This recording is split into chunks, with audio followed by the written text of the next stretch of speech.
I was born to preach the gospel. I was born to preach the gospel. I was born to preach the gospel. And I sure do love my job. Yeah. I was born to preach the gospel. I was born to preach the gospel. I'm born to preach the gospel. I sure do love my job. Yeah. Yes, I really love my job. I'm a disciple that makes disciples that makes disciples. Oh, I'm a disciple that makes disciples that makes disciples. I'm a disciple that makes disciples that makes disciples. Yes, I'm a disciple that makes disciples that makes disciples. I'm a disciple that makes disciples that makes disciples. I'm a disciple that makes disciples that makes disciples. Get firmly rooted. So let's get firmly rooted. Let's get firmly rooted. So let's get firmly rooted. Oh, I'm a disciple that makes disciples that makes disciples. I'm a disciple that makes disciples that makes disciples. I'm a disciple that makes disciples that makes disciples. Let's get firmly rooted. Firmly rooted. Let's get firmly rooted.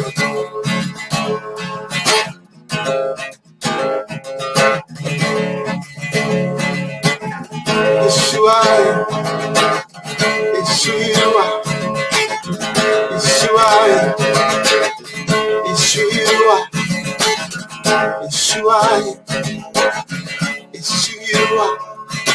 I'm a disciple that makes disciples that makes disciples. We're disciples that make disciples that make disciples.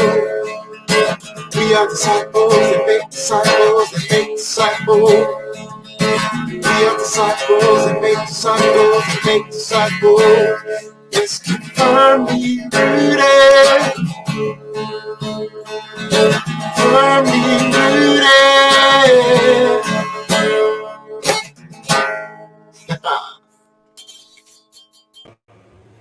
Hey, good morning, everyone. Pastor Tom, Firmly Rooted Ministries. Happy Thursday. It is wet. A lot of people here in Oxford do not have power. And my two sisters and my brother-in-law surprised me, and they're here.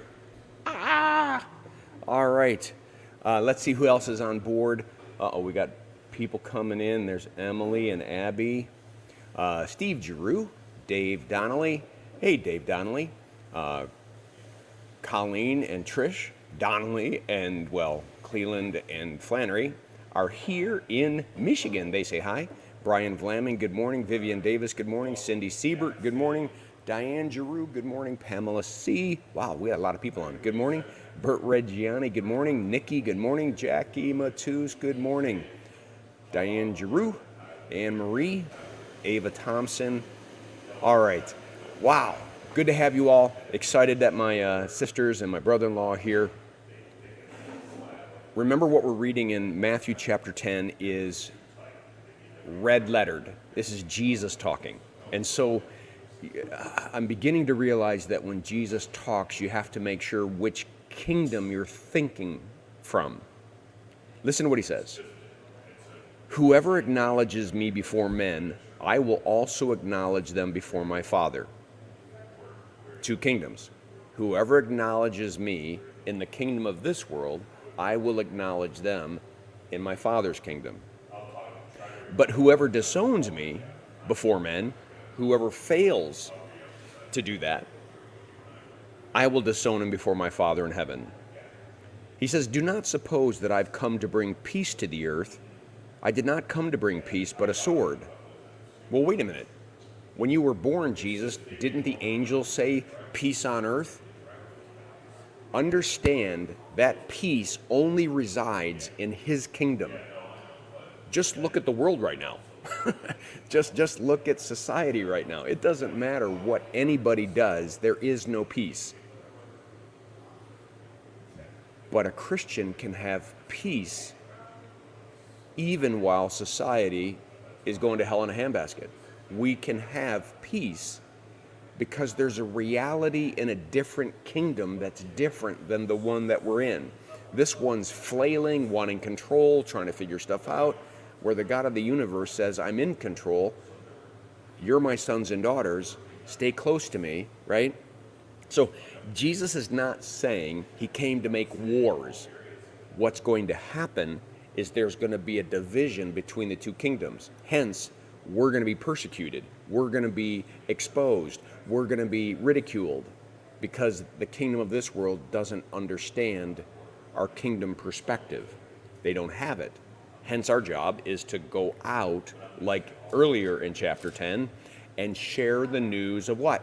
The kingdom of God, right? He told his disciples to go out and share the kingdom of God is at hand. He says, and he quotes Micah, for I've come to turn a man against his father, a daughter against her mother, a daughter-in-law against the mother-in-law. A man's enemies will be the members of their own household. And you say, Jesus, what in the world are you talking about?